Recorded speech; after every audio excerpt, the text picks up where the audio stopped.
I have another story to share with everybody. This one's kind of embarrassing. And the way that it actually came up is I was talking to one of my prospects. And just in case anybody doesn't understand what I'm talking about or knows who I am, I used to be a concrete mixer driver. I owned my own business as an owner operator, and I became a high ticket closer, and I pivoted. I did a full about face into high ticket closing. And so that's where I got this information, or when this, I guess, story came to me. But, you know, my prospect was talking to me about an embarrassing moment that they had. And it triggered a memory inside of me when I was about 6 years old. I was in first grade. And I remember that. So I guess we should go before that. When I was younger, I was kind of a pyro. I used to light things on fire. My parents both smoked, so I'd find lighters all over the house. And I would, you know, take a lighter and pocket them, put them away. And I thought it was fascinating. It's kind of like a, you know, like the depiction of a caveman finding fire, right? And that's how I was at 4, 5, 6 years old. So I've lit my carpet on fire. I lit my bed on fire. The fire department actually knew me very well as almost like an arsonist, right? Like an arsonist, you know, as a kid. And I'm sure that when they saw that, they were probably thinking, this is not going to be a good future for this kid. Well, I overcame that, I guess, desire to light things on fire. But the story started in first grade. There was a challenge from the fire department, the same ones that know me, of remembering these 10 rules of, I guess it's like the firefighter's creed, kind of like what the Army would have, almost like taking an oath on the Constitution. But this was like the oath that they lived upon, you know, making sure that they put somebody else's safety before their own lives, which I find very admirable. And at that time, it was, you know, I was like the screw up.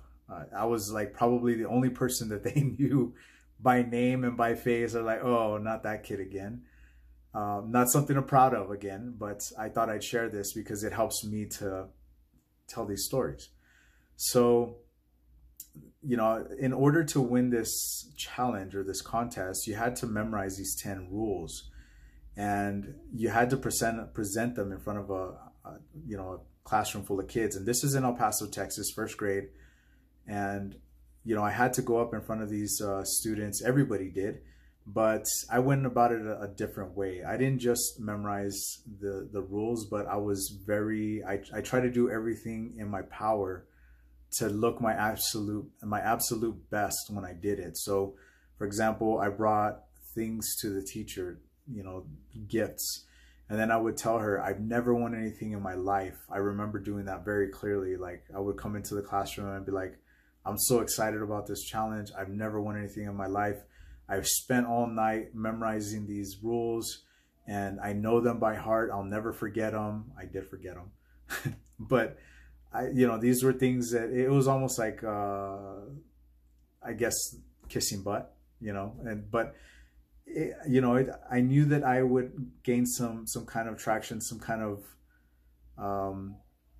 I guess, noticeability, you know, over everyone else if I did these things. And of course, my teacher, she thought it was funny, but she's like, you know, I know that I persuaded her to pick me as the winner inside of her classroom.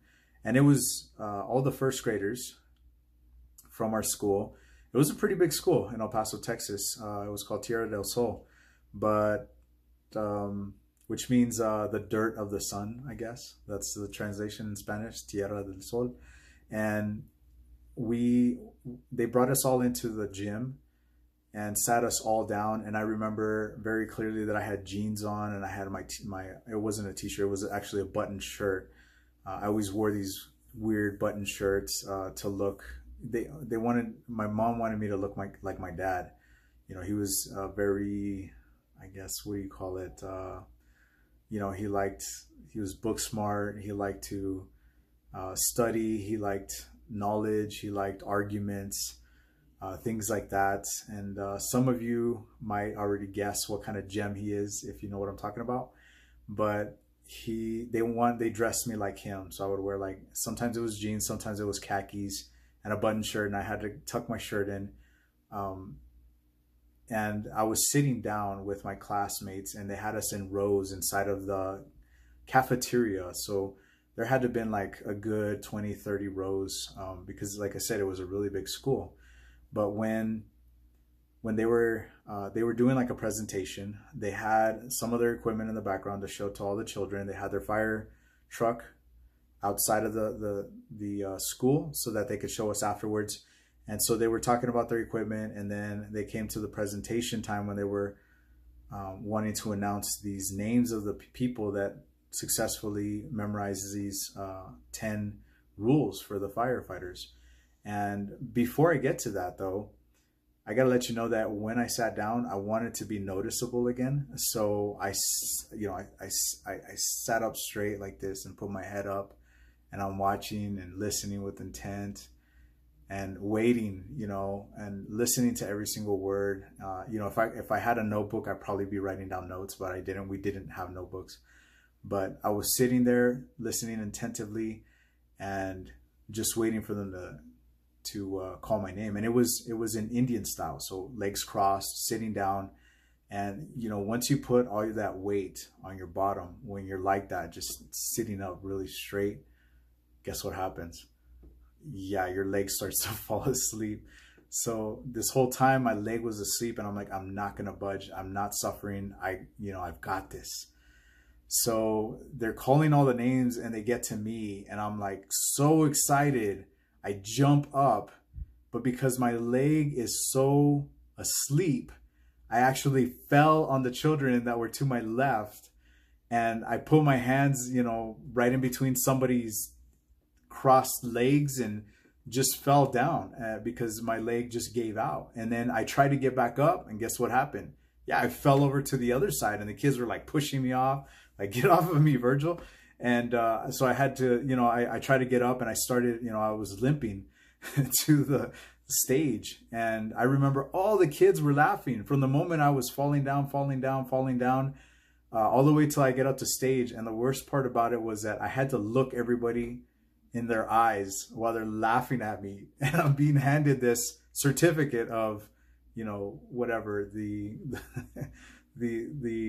winning that challenge or whatever. And I just remembered, because thinking back, we go through situations where it's a moment of fear that we have to overcome. And I remember I had a lot of adrenaline going through me. I was embarrassed. As you can tell, I'm very light complected, so I probably turned red, like as red as an apple. That's how I get when I get embarrassed. But I could see all these kids, and I still remember their faces laughing at me. Some of them like wiping away their tears, like they were laughing so hard. And the firefighter was like, "Are you okay?" And I was like, "Yeah." And he's like, "What happened?" And I go, "My leg fell asleep." And he repeated it over the microphone. He's like, "Oh, your leg fell asleep." And everyone started cracking up laughing again. And that was a very embarrassing moment for me. But I can't say that really affected me for the rest of my life. I don't know if it's because I was able to get like a reward or an award after I walked up. And even though I saw people laughing, because I achieved what I wanted to. And that was probably one of the biggest struggles, if not the biggest struggle that I've ever gone through. Getting some kind of award or reward or certificate was that. But if I had to think back, and I thought, did that ever affect me, like as far as my fear in front of people? I think it helped, because actually there is a moment when I go into public speaking when I feel this like rush of fear, of adrenaline just fill me. And I'm thinking in my mind like, holy crap, it's gonna happen right now. My face doesn't show that, I'm very composed, very focused, but I walk up to the microphone or whatever, and I'll start speaking, and I don't really worry about what's going to happen, because that's exactly what I think is what's the worst that can happen. And anytime we make a mistake, of course, it's best to learn from it, right? If we're not making mistakes, we don't learn. But I just wanted to share this with everyone. And if you have any kind of moments like that you would love to share, I would love to hear them in the comment section. And until next time, we'll see you.